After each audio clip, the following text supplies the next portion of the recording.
Support for Just Seen It comes from Warner Archive Instant. Streaming hard-to-find movies and TV shows direct from the studio at WarnerArchiveInstant.com. Support for Just Seen It comes from Weaver's Coffee and Tea, makers of hand-roasted artisan coffee and hand-blended tea. Learn more at weaverscoffee.com.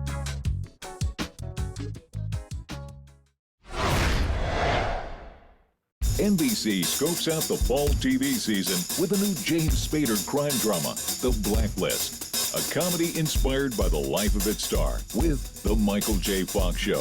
And CBS teams up an Oscar-winning actor and a former vampire slayer in The Crazy Ones. Hi, I'm Leah. I'm Rachel. And I'm Aaron, and today we're here to talk about some new pilots from CBS and NBC. We've all just seen it. Leah, what are we going to talk about first? Well, first we're going to talk about The Crazy Ones. Yes. It's the new sitcom starring Robin Williams and Sarah Michelle Gellar. They work as a dad-daughter in this advertising firm, and we really get a sense that whatever trouble Dad gets them into, Sarah's character, Sydney, has to get them out of it, or vice versa. It's not just the one always getting the other out of trouble. At first it seems like, oh, Robin Williams is going to be the crazy guy, and so poor Sarah Michelle Gellar is going to have to be the straight person who's always fixing things. But it's sort of a combination between like an Odd Couple and also like Peas in a Pod, because they're both a little bit wacky, and they do both get to have very vibrant personalities, which I appreciate. We kept the account, did we not? We kept it temporarily, conditionally on the promise of delivering this big musical icon. And last time I checked, icons don't like to sing about meat. That is so not true. Meet me in St. Louis. That's Judy Garland. Until we meet again. Diana Ross. Meet the Flintstones. Wilma. Bam Bam. Can you be serious? Well, maybe for a second. No, see? Sorry. I love Robin Williams, seriously, I do. I've loved him ever since I was a little boy. Aladdin is my favorite movie ever. So having him be on TV, I'm gonna watch it no matter what. And Well, I'm gonna some of enjoy us it. go back a little further. Well, with Yeah, I it's was gonna gonna be. say, I've seen yeah. Mork and Mindy. I know, I'm a young kid. I get it. But it's not a perfect show. I mean, it's trying really hard to teach you lessons and add heart and, you know, gravitas like Modern Family does. And in the beginning, it didn't really work. I mean, I could feel it, but like you said, as the episode goes on, the Yeah. roles kind of reverse, everything sort of smooths out, and you realize that when they are trying to show heart, it does work. The main thing about Robin Williams is that he's brilliant, but you have to rein him in at times. You need to give him room to work and let him be improvisational, but you also can't give him too much room because he'll just go nuts. They're going for that kind of quirk here with this show, and I'm not so sure that it's successful. I don't think that they really pull it off. It's not perfect yet, but Yeah. Well, here's the problem. By the end of it, it's okay. Well, see, for me, here's the problem. You've got Robin Williams, who is improvisational, but network situation comedy is very structured and typically very rigid. Yeah. And Sure. so they create this box, and then they say, okay, Robin, here, we're going to let you bounce around, but you got to bounce around inside this box. And Yeah. sometimes it doesn't really work. You can see it bleeding outside the lines. I also don't feel like there's a whole lot of chemistry between Sarah Michelle Gellar and the Robin Williams characters. Yeah. I'm not I seeing, actually do. I'm not seeing or feeling that, and the problem is that they're relying a little too much on the personas of their two stars. When you've got great improvisation within structure, that's when you've got the best comedy. Yes, Yeah, and well- the fact that the two of them are on there, it's a done deal. I'll watch it for sure. So let's give some final thoughts about The Crazy Ones. I love Robin Williams, but this is an over-the-top, yuck kind of comedy, and that's not my cup of tea, so I say skip it. There is some yuck to this, but there's also some grounded parts, and I think hopefully there will be more grounded parts as it goes along. So I'm going to give it a see it. Robin Williams and Sarah Michelle Gellar are great. I love seeing them back on TV. It's a little over the top. You're going to get that with Robin Williams, but I think it's going to figure itself out, and it has heart, so I say see it as well.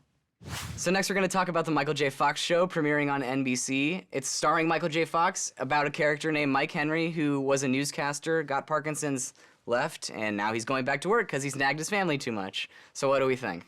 For me, actually, the difficulty with this show is the writing, because you're dealing with Parkinson's. This is a very difficult issue to deal with. It needs to be handled with care. It needs to be very sharply written. They're making cheap stabs at the Yeah, fact it's sort that of he has like they don't know Parkinson's. what to do with it. You know, the jokes are a little bit tentative. Sometimes they're too cautious. Sometimes they're just not that funny. I feel like, you know, if you have a show like The Big C or something like that, where, again, you're dealing with difficult subject matter, you know, you need very finessed writers. No standing and eating. The standing and eating thing's got to stop. This family's going down a dangerous rabbit hole. First we stop connecting, then next thing you know, we're under a bridge.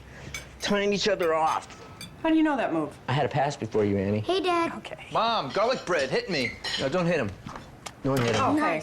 I don't see past the fact that it's Michael J. Fox, and maybe that's the point of it. It's just not working for me. I feel that it's intentional. You have someone who is very clearly having a deteriorating condition, coming back to network television to do a situation comedy, to very publicly put his deteriorating state on display. And I think that that's very brave. It is. I Of actually course, like the yeah. fact that it's not polished. There's nothing polished about Parkinson's. And it's not about making you, the viewer, feel comfortable. If the writing supported this show better than it does, we would have a phenomenal hit. We would have something that is edgy and heartbreaking and funny and all those things with pathos, but the writing just isn't up to snuff. I disagree. Everything I you're completely saying disagree. are great characteristics of a show. I just don't see them in this show. I totally see them. Okay, final thoughts on the Michael J. Fox show. It's a joy having Michael J. Fox back on TV, and that alone is enough to get me to watch it. I just wish the show would handle its themes better and not try and force-feed sentimental family bonding moments. So I'm gonna say stream it. The premise is great. The writing feels a little bit lazy. It's not sophisticated enough. It's not edgy enough. If these things improve, if the tone becomes a little bit more gritty, I think this can be a great show. For now, I give it a stream it. The Michael J. Fox show has a pretty good shot at being successful, and I think people should see it. Last but certainly not least, we have NBC's new hour-long drama, The Blacklist. Rachel, tell me about that. So James Spader is the star of the show, and he turns himself into the FBI at the very beginning of the show. He's one of the most wanted bad guys, and he says, look, there's some bad guys I want to put away, and there's some bad guys you want to put away. You don't even know some of these people. Let's work together and get these guys that are on his blacklist. His only condition is that he wants to speak only to Elizabeth Keene, who is one of the new FBI agents, a newbie. And so already from the top, we have this weird Silence of the Lambs dynamic going on here.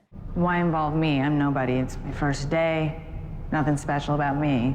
Oh, I think you're very special. I think the show is mediocre. I think I that agree. Not at all. I think that the show has a lot of potential, and I think it will definitely find an audience. Yeah, will it's veer gonna off. find an audience. I It's got think- mystery, it's got intrigue, it's got great performances. The only problem is that it totally co-opted two of its characters from a movie, and it doesn't own up to that. It's very derivative, very, and I think what's problematic about Everything that in is Hollywood that, is derivative. More yeah, so. but the There's more so and craftsmanship less of so. writing is that you get to you're either homage or you cover that up.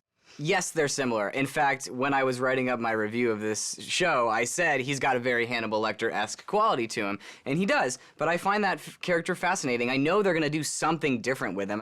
When he came and turned himself in, you realized he has a reason for doing this. And I mean, there could be a great season arc here, and I think that the exploration of this character will be really interesting. And I think that that's the hook. So what do we think? Final thoughts about The Blacklist? I'm a little bummed that the characters are so similar to Silence of the Lambs. The plot is okay. It's a stream it. I really like it. It sucked me in. I know it's not the smartest show on TV, but I think the character development is great. It has nowhere to go but up. I say see it. I really do see the combination of 24 and Silence of the Lambs here, particularly with regard to their relationship.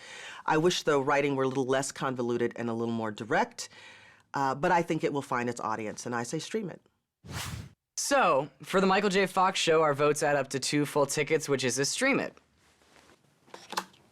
For the crazy ones, our votes add up to 2 full tickets, which is also a stream it. And for the Blacklist, our votes add up to 2 full tickets, which is a stream it. Cheers. Cheers. Cheers. Jean-Luc Picard. No, the other Picard. Davidism. Support for Just Seen It comes from Weaver's Coffee and Tea, makers of hand-roasted artisan coffee and hand-blended tea. Learn more at weaverscoffee.com. Support for Just Seen It comes from Warner Archive Instant, streaming hard-to-find movies and TV shows direct from the studio at warnerarchiveinstant.com.